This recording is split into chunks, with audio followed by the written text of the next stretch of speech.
Are you facing space constraint in your work holding fixture?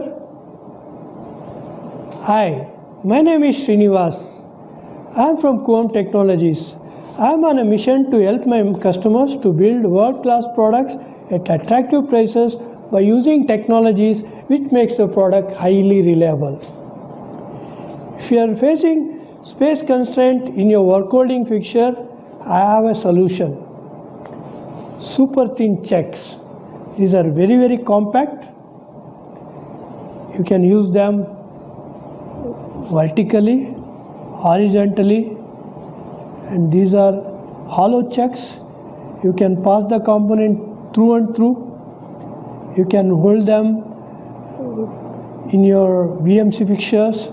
You can use them in your HMC fixtures. It is very easy to operate them.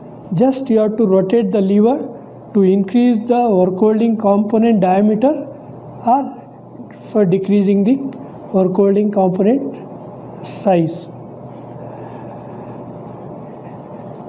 It can also be used to guide the component. If you have a long component, if it is sagging, you can support from the other end.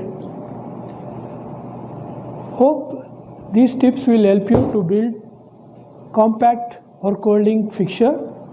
If you like this video, please subscribe to our YouTube channel. Please like, share, comment below. Thanks for watching and see you in my next video.